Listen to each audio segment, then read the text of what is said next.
She was tracing a line of purple chalk on the sidewalk. The light hit just right, and for a second, I remember thinking how peaceful it all looked, her bare feet, the lilac bush swaying behind her, the spring air heavy with cut grass.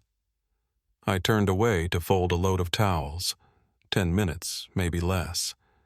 When I came back, the chalk was still there. But Lena was gone. Before we start, hit subscribe to help uncover stories they tried to bury, and make sure no name stays forgotten. My name's Rachel Cross. I was 39 that spring, living in a quiet ranch-style home in eastern Kentucky, just outside of Winchester. Our street had a cul-de-sac at one end, a cornfield at the other, and everyone knew everybody. I worked part-time at the women's shelter down at the church, and the rest of my time was spent keeping the house in order and raising our daughter Lena. Lena was 6, wide-eyed, always barefoot, always asking questions. She had a habit of humming to herself when she colored like she was scoring her own world. That afternoon, she'd pulled out a box of sidewalk chalk and parked herself right near the front steps. I was in the kitchen stirring pasta sauce, humming along to the radio, glancing out the window every few minutes. The air smelled like lilacs and soil. One of our bushes had just started to bloom beside the old tool shed out back. That shed had been there since before we moved in. My husband Mark used it mostly for storing garden tools and extra bags of mulch. He'd promised to reorganize it for years, but it was always a this weekend project. When Mark pulled up early from work that day, I remember being surprised. He stepped out of his truck, wiped his hands on a shop towel, and gave me that easy half grin he always had when he was trying to lighten a mood. Said he wanted to help with dinner. Or maybe take Lena out back to run around a bit. It sounded like a good idea. She'd been restless all morning, asking when Daddy was getting home, asking why the bees were slow this year, so I let him take her out back. Told him just to keep her where he could see her. I had laundry waiting, half-folded towels stacked in the hallway, and a basket of damp clothes still in the washer. I figured 10 minutes would give me just enough time to finish both and get the oven preheated. The next thing I remember clearly is stepping back out onto the porch and calling his name. No answer. At first I wasn't alarmed. Maybe they were behind the shed or picking flowers down by the fence line. I called again, louder this time. Still nothing. The sidewalk was empty. The purple chalk had been left on its side. One piece had snapped in half. That was all. I felt it then. Not panic, not yet. But a shift in the air, a stillness. I rounded the side of the house. Mark came out from behind the shed, wiping his hands on his jeans. He looked confused, blinking into the sun. "She was just here," he said. "Said she saw a cat and ran off. I figured she'd circle back." I stared past him at the lilac bush, its blossoms moving gently in the breeze. Beyond that, just the field, the fence, and silence. That was the moment everything cracked, and nothing would ever feel whole again. He said she must have seen a cat. That's what Mark told me when he stepped out from behind the shed, brushing dirt off his hands like nothing had happened. I remember staring past him at the lilac bush still swaying gently in the breeze and thinking how still everything else had become.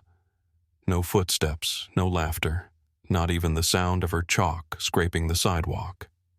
Just wind and silence. I called her name again, louder this time, but all I got back was the distant hum of a lawnmower somewhere down the block. Mark said she ran off toward the back fence, probably chasing the animal that she'd come right back around. I didn't answer.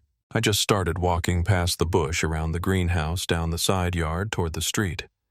Her name came out again, but it didn't sound right anymore. 10 minutes earlier, she'd been crouched on the sidewalk, coloring in the cracks with a piece of purple chalk. Now that chalk was snapped in half and there was nothing else there. I ran back up the front steps and grabbed the phone. The first 911 call was made at 4:23 p.m. The dispatcher asked when I last saw her what she was wearing, whether there were any recent arguments or custody concerns. I told her no, nothing like that.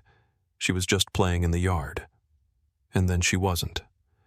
Within 20 minutes, a squad car pulled up, lights spinning, but no siren. An officer took my statement while another asked Mark to walk him through what happened. He said again it was probably a cat, that she'd gotten curious and wandered around the house.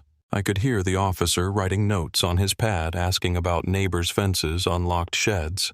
A few people from the street came out when they saw the flashing lights. One of them, Mrs. Halpern from 2 doors down, grabbed a flashlight even though it was still daylight. A few others joined her fanning out toward the creek bed and down into the trees behind our subdivision. I remember walking beside them, still holding on to hope that we'd find her behind a shed or curled up with a neighborhood dog. But by dusk, when the canine unit arrived and started sniffing through the grass, that hope began to thin out. They picked up a trail near the lilac bush, but it stopped. Just stopped by the side fence. No scent heading toward the trees, no prints in the soft earth.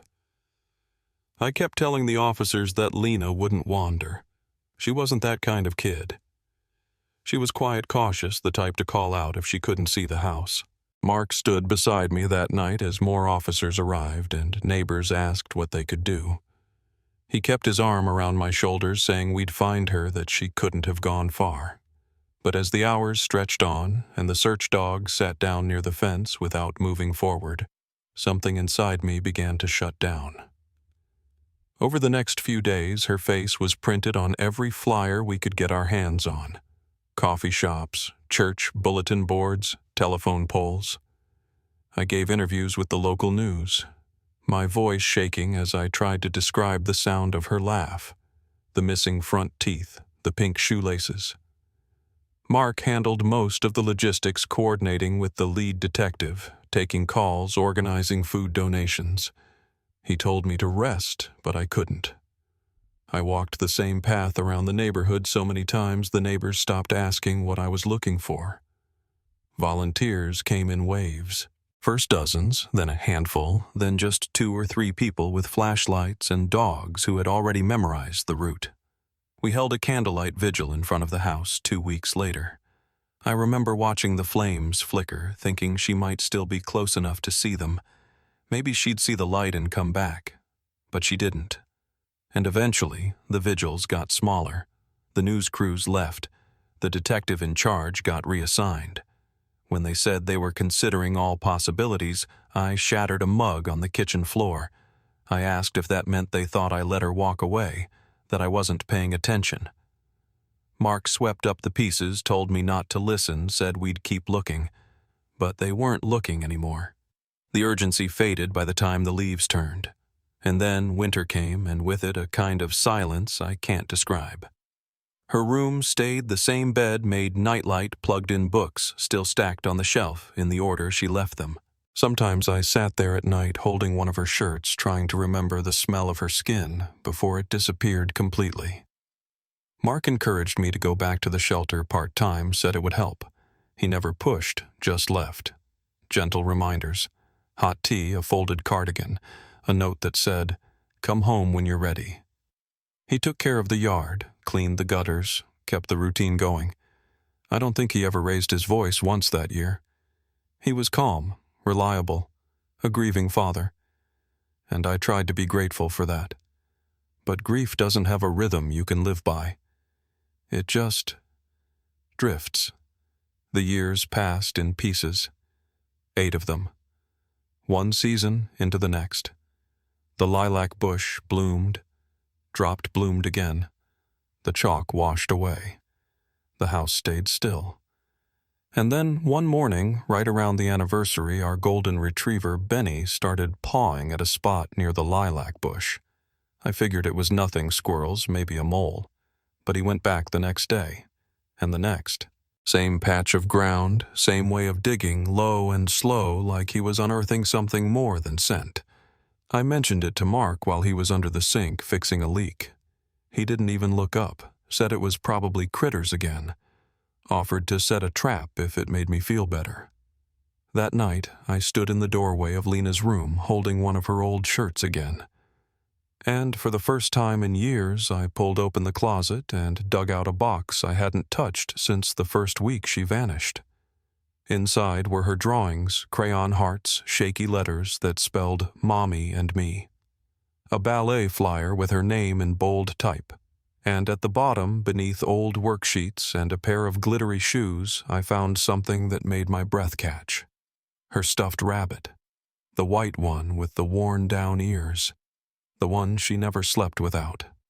I remembered crying to the police about it, saying she must have taken it with her. But here it was. Not in the woods. Not lost. Just buried inside our house in a box no one had touched for years. I didn't sleep that night. I sat in the hallway listening to the creaks in the walls and the low hum of the refrigerator. And for the first time, I didn't just miss my daughter. I started to wonder what else had been buried right in front of me. The next morning, Benny went back to that patch by the lilac bush. The grass there had thinned, and the dirt was darker than the rest. I crouched beside him, brushed the soil with my hand. It felt strange, packed too tight. When I pressed down harder, my palm met something solid just beneath the surface. I pulled away, heart pounding. The tool shed loomed just behind us, its padlock catching in the light. Later that day, I told Diana, my friend from the shelter, what I'd found. She listened without interrupting. I didn't tell her I had a key. Not yet. But as I left the church basement that afternoon and drove home, I could feel the silence again, thicker than it had been in years. I kept thinking about that rabbit, and about how quickly Mark had brushed off my questions. That night, as we sat down for dinner, he offered to make plans for a weekend trip. Said we could use the time away. I told him I wanted to stay home, get some gardening done. He smiled, nodded, said, "Just don't wear yourself out." He filled my water glass like he always did, but I couldn't meet his eyes, because something had changed. I didn't know what yet, but it was there, and I was going to find it. The next morning started like most others. Mark got up early, made himself coffee, and left through the garage without a word. I waited until the house was quiet before going out back again.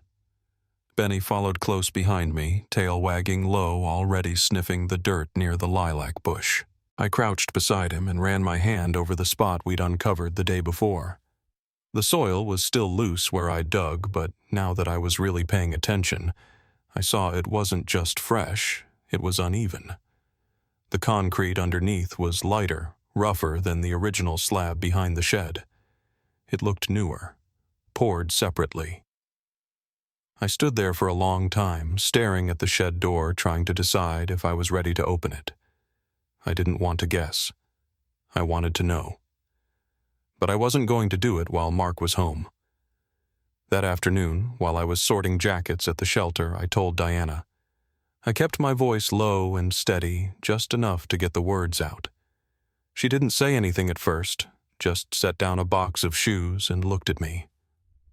I told her about the patch Benny kept digging at, about the slab underneath, about the stuffed rabbit and how it hadn't been with Lena when she disappeared like we'd all assumed. Diana asked if I thought something might actually be buried there. I said I didn't know. I didn't want to sound paranoid. But the way Mark had responded, it hadn't felt right. She nodded, then said something I hadn't let myself consider in years. "You always said she felt close," she said. Maybe it wasn't just grief talking. That night I waited until Mark went to the hardware store. He said he needed more lumber for the garden beds, and I watched from the upstairs window as his truck turned the corner at the end of the block. I went straight to the hallway cabinet. There was an old tin he used for miscellaneous parts, screws, tape rolls, old receipts. Near the bottom, beneath a few rusted keys, I found one labeled shed. My hands were shaking before I even made it to the door. The padlock clicked open easily, almost too easily, and when I pulled the door wide, the smell hit me. Old wood-damp metal, and something else I couldn't quite name. The light from outside fell across the clutter inside. Buckets, tools, a couple overturned crates. It looked exactly the way Mark always described it, disorganized and boring. But in the far corner under a frayed rug, I saw something. A slight rise in the floor. I walked over and peeled the rug back. The plywood beneath was uneven. 2 crates sat on top of it. I moved them aside, revealing a patch of concrete with a metal ring set into the center. It wasn't part of the original floor. I stared at it for a long time, trying to make sense of what I was looking at. Then I reached down, hooked my fingers through the ring, and pulled. The hatch groaned as it opened. Cool, dense air rose from below. I grabbed a flashlight off the wall and stepped down. The stairs were narrow, creaky, made from old wood. I counted 8, maybe 9, before my feet hit packed dirt. The beam of the flashlight swept across the walls, reinforced with timber. A rough room carved out like a bunker. In one corner, a mattress. In another, shelves with folded blankets and a few empty cans. And in the center, a girl curled up holding a child. She blinked into the light, shielding her face with one arm. Her hair was tangled, her skin pale. But I knew her. Even after all this time, I knew her. My knees gave out. The flashlight hit the ground and rolled. I whispered her name. She flinched, pulling the child tighter to her chest. "Don't tell him," she said. "He'll get mad." Her voice was cracked and hoarse. I crawled forward slowly. "It's me," I said. "It's Mom." She didn't move at first. Then she looked at me again. Really looked. Her eyes filled with something between disbelief and panic. "He said you stopped looking," she whispered. "He said you forgot me." I reached for her, but then we heard it. A creak above. Then the hatch slammed shut. The sound was final. A bolt slid into place from the other side. I lunged up the steps and pounded on the underside of the hatch with both fists. "Let us out!" I screamed. My voice bounced off the walls and came right back at me. I pressed my ear to the wood. Nothing. Just silence. Behind me, Lena was still huddled in the corner, the little boy pressed into her side. I sat down beside them, trying to catch my breath, trying not to fall apart. "He said there were bombs," she murmured after a while. "He said the world up there wasn't safe anymore." She said he'd shown her doctored news footage, fires, explosions, chaos. Told her nobody cared, that I'd moved on, that he was the only one who still loved her. I asked her how long she'd been down there. She looked confused. "I don't know," she said. I stopped keeping track. I asked if he'd hurt the boy. She shook her head slowly. "Not Noah," she said. "He was careful, mostly with him." Her voice was flat, matter-of-fact, like she was telling me about someone else's life. I looked at the child again. His arms were thin and his eyes darted toward every sound. He didn't speak, just clung to her shirt and stared. Eventually, I reached into my pocket and pulled out the stuffed rabbit, the one I'd found in the box upstairs. I held it out to her. She took it slowly, fingers trembling, and stared down at it like she was holding a piece of herself she didn't remember losing. Then she looked up. "He said you threw it away," she whispered. "We sat there like that for a long time. No plan, no light except the dying beam of the flashlight on the dirt floor. At one point I heard a door shut above us, maybe the shed, maybe the house, but no footsteps followed. I didn't know if Mark had left, or if he was standing right on the other side of the trap door listening. I thought about screaming again. I didn't. The next morning, Diana was already worried. I hadn't answered her texts from the night before, and when she checked her phone again, she saw a missed call from me. No message, just a voicemail that cut off. She replayed it over and over. My voice faint and shaky. "I think I found..." And then static. She didn't wait long. By mid-morning, she was sitting in her car engine running, staring at our front porch, trying to decide if she believed Mark when he told her I'd left town. Said I went to visit my sister in Asheville, that I'd packed a bag and taken off last minute. She didn't buy it. But she didn't push either.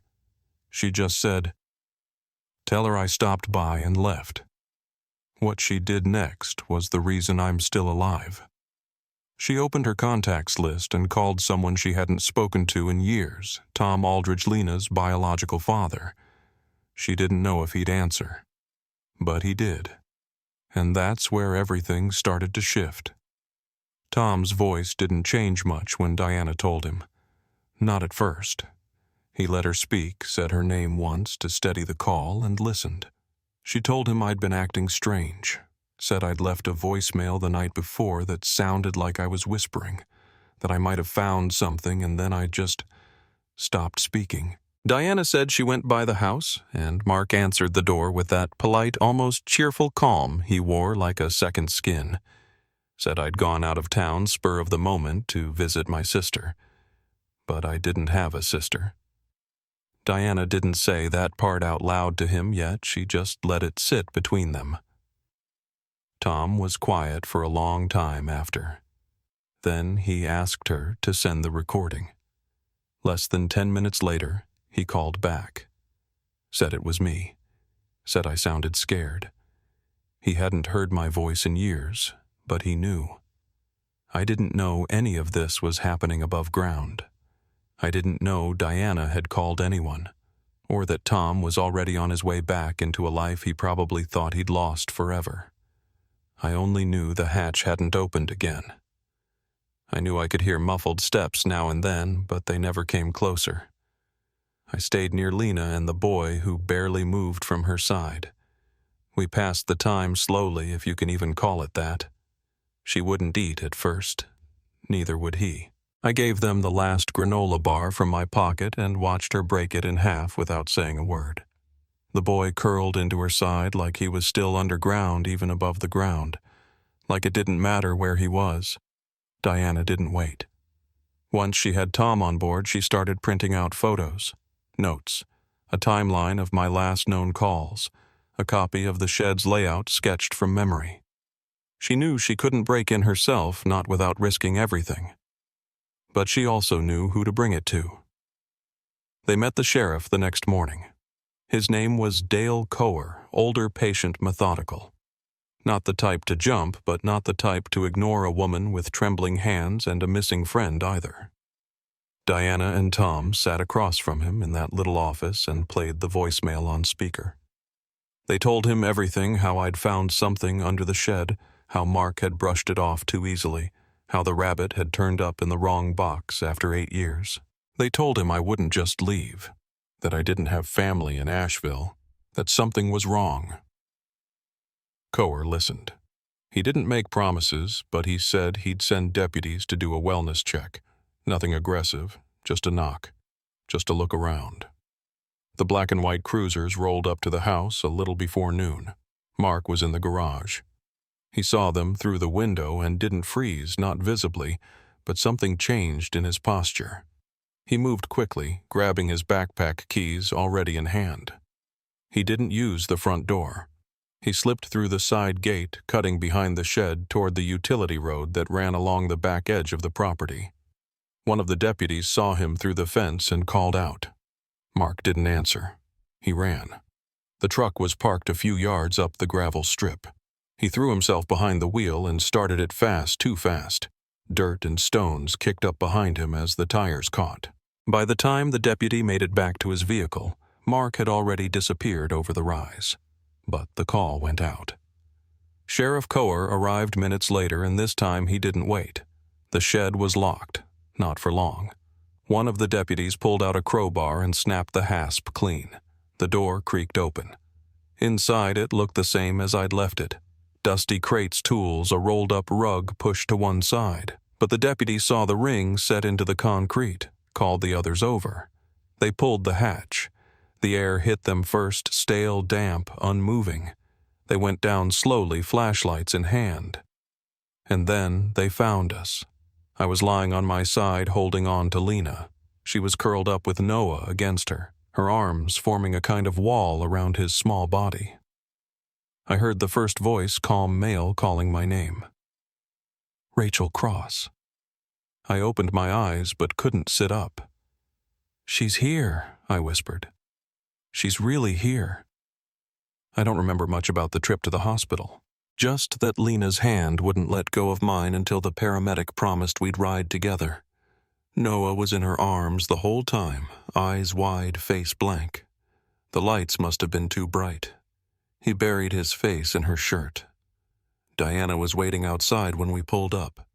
Tom stood further back, fists clenched at his sides. Later that night, after they ran blood work and got fluids into my arm, I asked one of the nurses if they could bring me to Lena. She was in a pediatric recovery room 2 floors up. They wheeled me there. She was sitting on the edge of a cot, legs dangling, arms tied around Noah, who was finally sleeping. Her back was straight, too straight for someone her age. She didn't look up when I came in, not right away. I just sat beside her and waited. "He told me the world ended," she said finally. "He showed me pictures. Said there were fires. Said nobody survived except us." I didn't say anything. I let her speak. He said I wasn't allowed to cry. That crying meant I didn't trust him. That asking questions was dangerous. That you told him to protect me. My throat burned. I reached over and touched her hand. "That was never true," I said. "I never stopped looking." She didn't pull away, but she didn't respond either. She just looked down at Noah, brushed the hair from his forehead, and held him closer. That same night, a cruiser intercepted Mark less than 12 miles from the county line. He tried to veer off the road, cut across the ditch into the trees. Another vehicle blocked him in. He tried to run on foot, but they brought him down fast. He fought back hard enough to make a mess of his own face. When they pulled him to his feet, he looked straight at the arresting officer and said, "You're making a mistake. I protected her. I gave her order." Back at the hospital, I sat in the hallway outside Lena's room long after visiting hours had ended. I remember folding my hands together so tightly my knuckles ached. Tom found me there. Sat beside me without speaking for a while. She told me, I said, about everything, what he made her believe, what she had to do to survive it. Tom didn't look at me, just nodded once. I stared at the floor. I used to hear him in that shed hammering, mixing concrete. I thought he was fixing the foundation. I made dinner while he was building a cell. My voice cracked, but I didn't cry. Not yet. Tom placed his hand gently over mine. "You didn't know," he said. "He didn't let you know." I don't remember falling asleep. Just that when I opened my eyes again, the hallway was still, and the sky outside the window had started to lighten. Somewhere down the hall, a baby cried. I sat up slowly, not yet ready to move. I needed a few more minutes of quiet. Just a few. That afternoon, Lena asked to go outside. The hospital had a little garden, stone benches, trimmed hedges, a few scattered flowers. She carried Noah on her hip, and he gripped her shoulder with one hand while holding onto a juice box with the other. I watched from the bench as she knelt in the grass and pointed to a daisy. Noah reached for it clumsily, laughed when a bee buzzed too close to his ear. It was the first sound I'd heard from him that wasn't a whimper. Tom sat beside me. "They've never been outside," he said. I nodded. My throat was still tight. Lena turned back toward us and gave the smallest nod. It wasn't much, but it was enough for me to stand. Enough for me to walk toward her. Not to say anything, just to sit beside her in the light. That was the beginning of something. Not healing. Not yet. But maybe the first breath of it. And the next day we faced the man who'd taken all of it away. The courtroom was quiet. No cameras. No movement except the clerk unfolding a sheet of paper, smoothing it once against the table before handing it to the judge. I sat in the second row next to Tom, hands clenched together so tight the skin had gone pale. Lena had chosen not to come inside. She said she didn't need to hear it. Said she'd already lived it. I understood. She stayed outside with Noah tucked in the waiting area by the vending machines where the ceiling lights didn't buzz and no one stared too long. The jury stood. Words came out clear, deliberate. Guilty. On all counts. Kidnapping. False imprisonment. endangerment of a minor, assault. The rest blurred at the edges, but those first few held. I looked at Mark once. He didn't flinch. He didn't frown. He just sat with that same slight smile he'd worn since the day they brought him in, as if none of it mattered. Like he knew something the rest of us didn't. The judge didn't hesitate. Life without parole. The gavel came down. And still Mark didn't blink. That night, I didn't go back to our old house. I couldn't. I stayed with Diana for a few days while Tom helped me look at listings. Nothing fancy, just something small, quiet, clean. I didn't want square footage. I wanted fresh ground. A yard with no poured concrete, no rusted padlocks. A space where Lena and Noah could look out a window and not see reminders of what had been taken from them. We found a modest place about 40 minutes away, a single-story white house with a brick stoop and tall maples lining the back fence. I moved in first. Lena followed once she was ready. She brought only a backpack, said she didn't want anything from the other house. I didn't ask questions. Spring came early that year. The frost lifted sooner than expected, and by mid-March the ground had softened enough to plant. I went out one morning with a tray of flowers, cones, alyssum daffodils. I didn't think about colors or arrangement. I just picked the ones with hardy roots, the kind that came back each year no matter how long the winter had been. I knelt by the fence line, palms pressed into the soil, slow and steady. The smell of dirt clung to my sleeves. A robin flitted overhead and landed on the porch railing. I didn't look up until I heard the screen door creak. Lena stood barefoot on the steps, Noah on her hip, half a slice of dry toast in his hand. His juice box was tucked under his arm. She didn't speak right away, just stood there watching. Then, as I pressed a seedling into place, I heard her voice behind me. "Do you think he's gone forever?" I wiped my hands on my jeans and turned to face her. She wasn't crying. Her voice was steady. But there was something in her eyes that hadn't left since that first day in the hospital. I nodded once. "Yes," I said. "Forever." That night after Noah was asleep, I lingered outside his room for a few minutes, listening to the sound of him breathing. Lena sat nearby in the corner chair, arms wrapped around her knees. She didn't say much these days, but she watched everything. I asked if she wanted the window cracked. She shrugged, then said, "Maybe just a little." I pushed it open, felt the cool air drift in, soft and clean. "Good night," I said.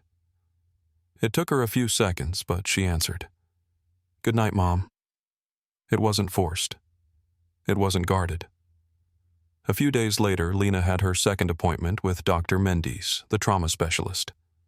The woman had a gentle voice, didn't ask much up front. Just let the room breathe until something started to shift. Lena didn't sit in the chair like most kids would.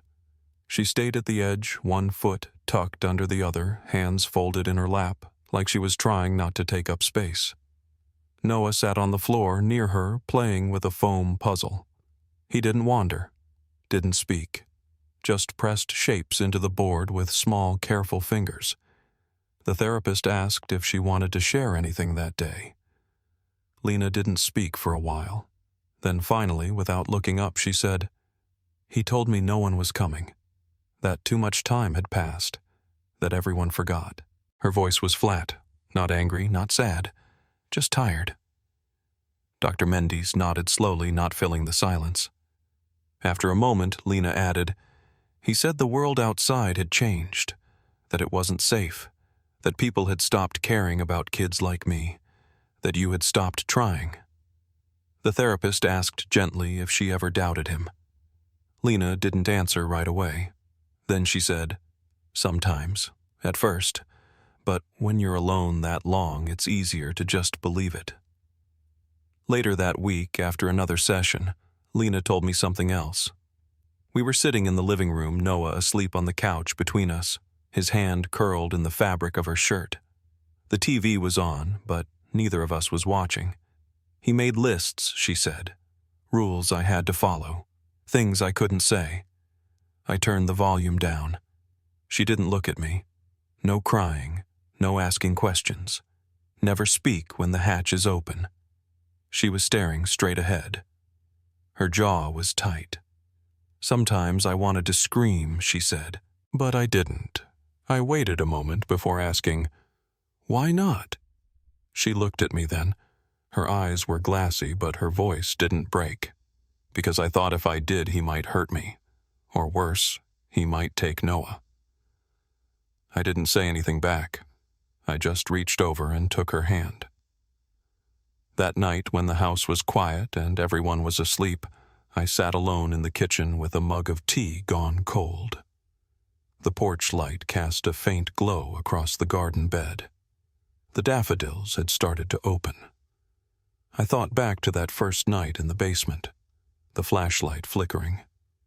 Lena's face pale and still, eyes watching every movement, waiting for the next instruction. And I thought about all the years I'd spent walking past that shed, folding towels, making dinner, listening to the sound of him hammering.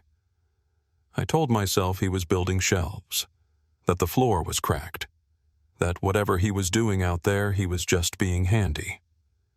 But all along, he'd been building a lie, one that wrapped itself around my daughter until it became the only version of the world she knew. And somewhere under all that, buried deep beneath rules and silence and fear, was a girl who'd been told her mother gave up. She didn't know yet just how wrong he'd been. But I was going to show her. One truth at a time. The first time I stepped back into the shed after everything, I stood there longer than I meant to. The light came in at a slant through the half-open door, catching the edge of the plywood floor and the crates we'd never moved back. The air still held that dense metallic smell, even though the room had been emptied weeks ago. I walked slowly, not touching anything, just listening to how the quiet had changed. Before it had been heavy, pressed down. Now it just echoed. I reached the hatch and looked at the ring flush with the cement. I didn't open it. I didn't need to. The space below had been cleared, photographed, measured. Mark's notebooks taken in for evidence, his voice recordings, his drawings. There was a spiral-bound journal marked Day 1 of her obedience. I saw the label once before they closed the folder. I didn't ask to read the rest. Back at the hospital, Lena was starting to speak more. Not all at once and not about everything. But she'd started to ask questions. Small ones. She wanted to know what day of the week it was, what year, what month she had been born. She asked what happened to the cat she used to feed on the back porch. I told her it had stopped coming around. She didn't look surprised, just nodded and went quiet again. Noah had a checkup scheduled the following Tuesday. The pediatrician at the clinic didn't ask much about where he'd come from. They had been briefed. His weight was low, developmental delays noted, but physically he was stable. He clung to Lena the entire visit, and every time the doctor reached for him, he recoiled, not in fear exactly, but in something deeper. Like he didn't recognize hands that didn't take something from him. I found myself keeping lists. Not the kind Mark used to keep, but small ones, gentle ones. Foods Noah liked, colors Lena flinched away from. Days she seemed more alert, nights she didn't sleep at all. I wrote them on index cards and tucked them behind cabinet doors and inside drawers because I knew I'd forget otherwise. Grief had carved holes in my memory. I didn't trust it to hold anything too long. One morning I found Lena standing in front of the hallway mirror, just staring at herself. Her hair had been brushed. Her shirt was clean. But the way she looked at her reflection, it was like she didn't recognize what she was seeing. I stood a few feet back, waiting. After a moment, she asked, "Do you think people will see it?" I didn't answer right away. See what I said? The years, she whispered. The basement. I stepped closer, resting a hand on her shoulder. "I think they'll see a girl who came back," I said. She didn't nod, but she didn't pull away either. Tom started coming by more often. Not to talk, just to help.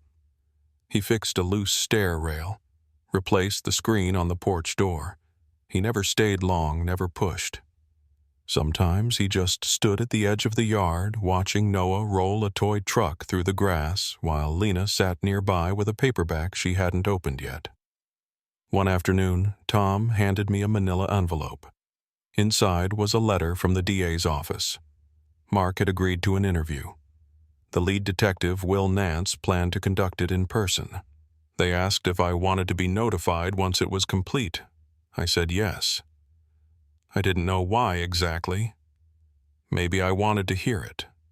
Maybe I wanted confirmation that what I remembered, what I saw, wasn't something my brain had rewritten out of panic or pain. The interview took place 3 days later. I wasn't there, but I read the transcript. Or most of it. Nance sat across from Mark in a small interrogation room. There was no table between them, just a file folder unopened placed on the chair beside the detective's hip. Mark kept his hands folded loosely in his lap. He wore that same faint smile.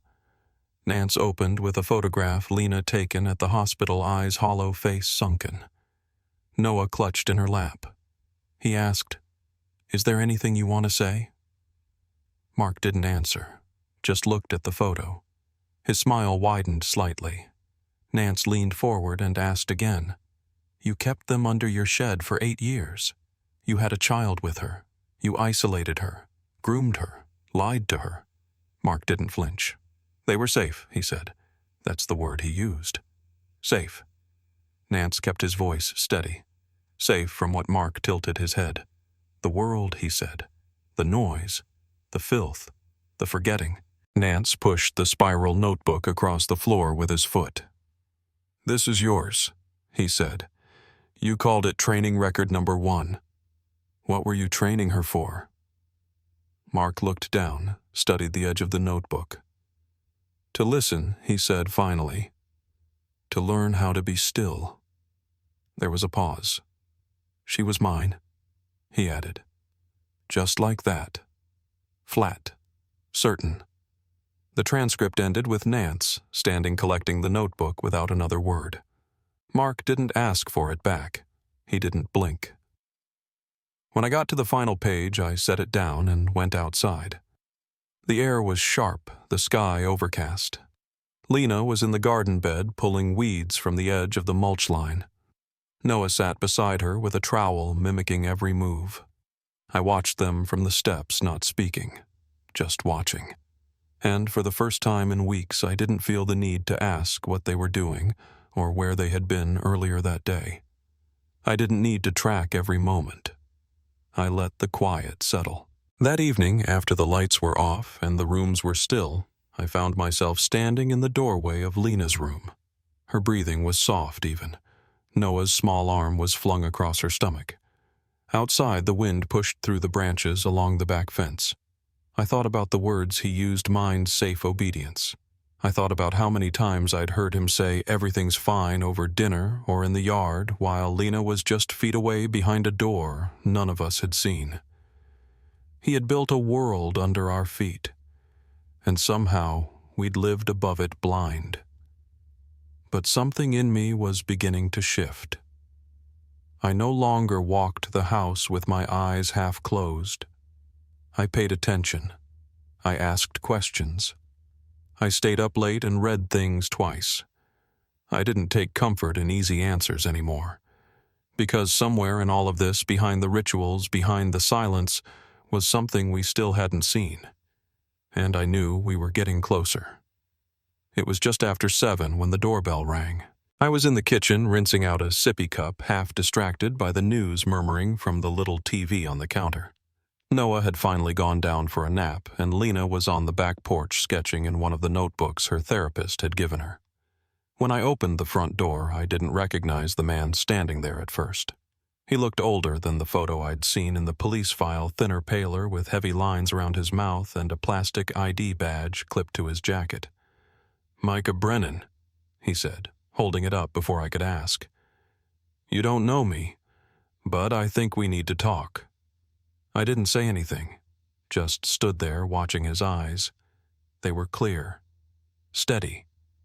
"I'm his nephew," he said, voice low. "I'm Mark's nephew."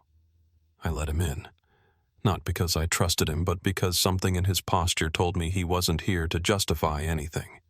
He sat on the far edge of the couch, hands folded like he was afraid to touch anything. I stayed standing.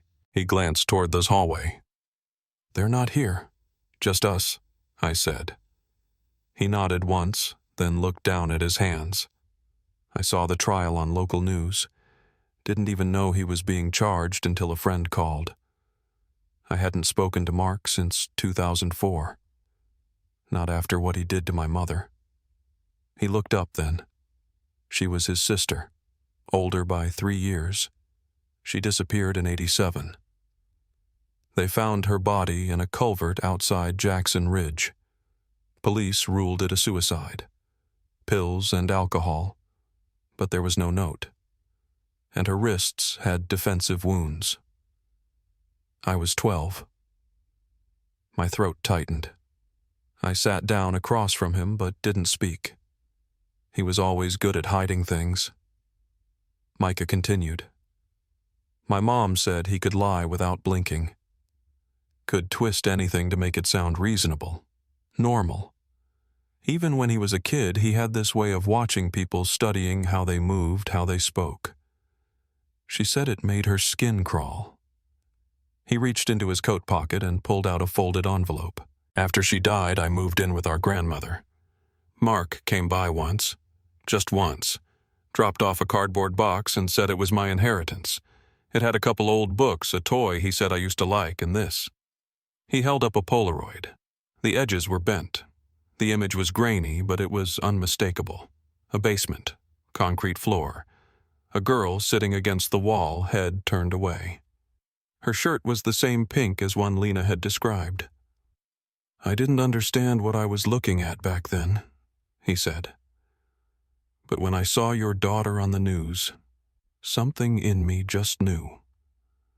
We sat in silence for a long time. I could hear the hum of the refrigerator, the soft shuffle of Noah's feet upstairs. Then Micah leaned forward, elbows on his knees. There's something else, he said. I think he had help. Back then, maybe even more recently. My stomach turned. Help. He wasn't strong enough to build that hatch alone. Not the kind of reinforced door they described in court. And the supplies, he would have needed someone to pick them up, haul them, maybe even pour the foundation. I shook my head. The neighbors would have seen. Someone would have heard something. But even as I said it, I knew better. That shed had been a part of the background. A fixed shape no one questioned. Micah opened a small notebook. I've been going back through my mom's old phone bills. Her journals. A few names kept coming up, one in particular. An old friend of Mark's. Worked in contracting. Lived 2 towns over. His name's Don Leland. Quiet guy. No criminal record. But he went missing for 8 months in 2001. No explanation. Just stopped showing up to work, then reappeared like nothing had happened. When people asked, he said he'd been out of state helping a cousin. I leaned forward. Did he ever talk to police? Micah shook his head. Never interviewed. But I found an address. And if I'm right, he may have answers. The next day I didn't go through official channels. I didn't tell Tom. I didn't call Nance. I drove alone. The address was about an hour west near a lake community that had seen better days. Rows of trailers with wind chimes hanging from the awnings, cracked pavement satellite dishes pointed skyward. I found Leland's unit near the end of the row. A rusted Dodge sat in the drive weeds, creeping through the tires. The porch light was on, though it was barely past noon. I knocked once. No answer. Knocked again. After a few seconds, the door cracked open. A man in his 60s, balding eyes, sharp but tired. "Mr. Leland?" I asked. He looked me over but didn't speak.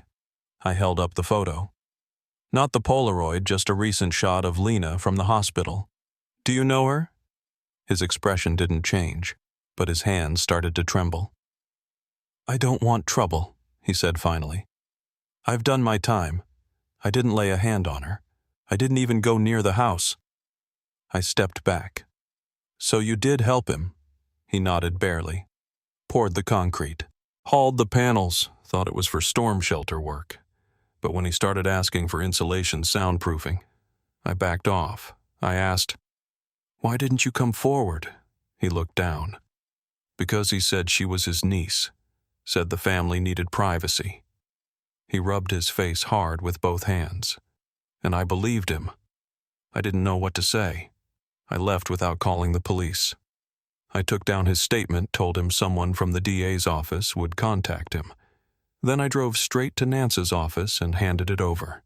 He didn't look surprised, just added it to the file and said, "We always figured someone helped him. Now we've got a name." That night I sat on Lena's bed while she brushed her hair in the mirror. She'd started taking care of herself in small ways, brushing longer, picking her own clothes, asking to choose dinner. I waited until she finished and asked, "Do you remember anyone else? Besides him? Anyone who came into the shed?" She froze. Brush paused mid-stroke. Then slowly she said, "There was one, just once, a man with a cough. He came to the hatch, gave him a box of tools." I swallowed hard. "Did he speak to you?"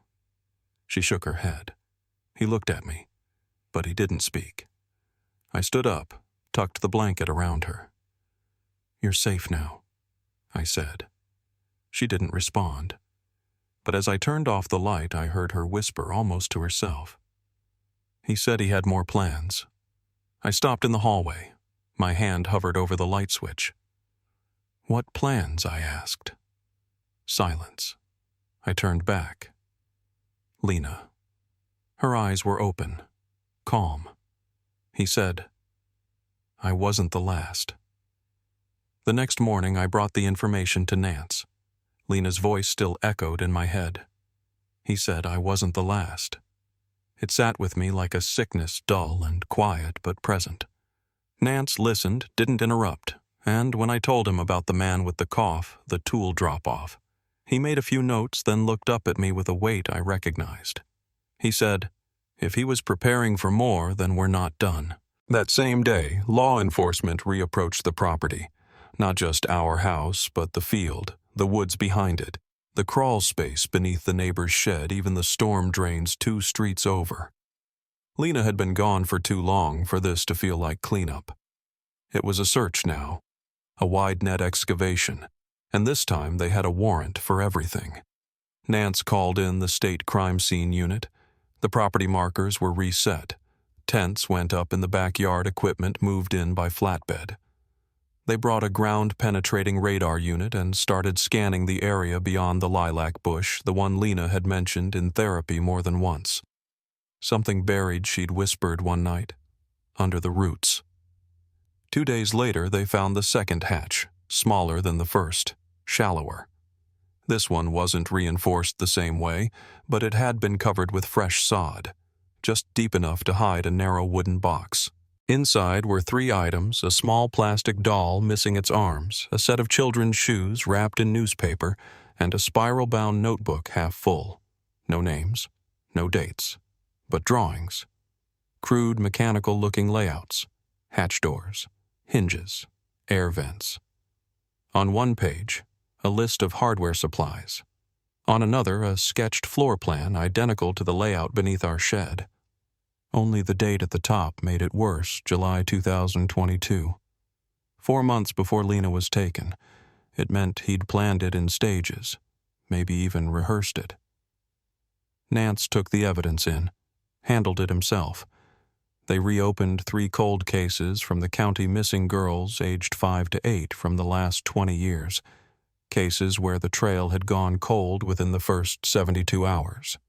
None from our immediate town, but one from a county over, and one from Tennessee. Girls who had no clear connection to Mark, at least not yet. I watched it all from a distance, filed the court notices, returned the victim advocate calls scheduled, Lena's next therapy sessions. We didn't speak about the trial at home. The kids were quieter now. Even Noah, who didn't understand much, stayed close to me during the day. Mark's defense attorney tried to introduce a psychological evaluation pushed for diminished capacity, but Nance had already filed for multiple counts: unlawful imprisonment, aggravated child abuse, attempted murder. Once the second hatch was found, that turned into conspiracy. The prosecutor added the names of the other 2 missing girls to the official statement, not as confirmed victims, but as persons of interest tied to the method. The grand jury didn't take long. One by one, the indictments came down. Micah testified too. Quiet, measured. He walked through his mother's death, her bruises, her silence, the cardboard box Mark had left behind.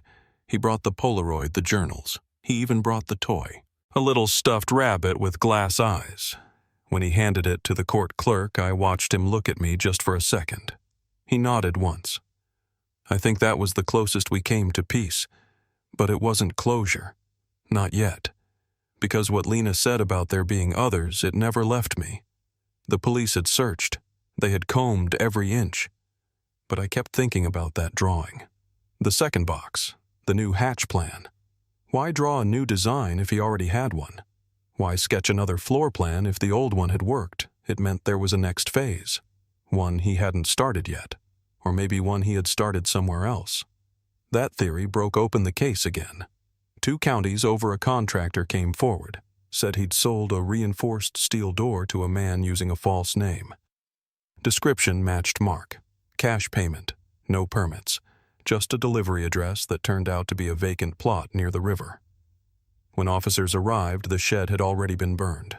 No hatch, no lockbox, just the frame. But the soil was different. Upturned, uneven, shallow in places where it should have been packed tight. They pulled the charred beams aside and found a space beneath that hadn't been part of the original concrete slab. A cutout just wide enough for someone small to lie down in. But it was empty.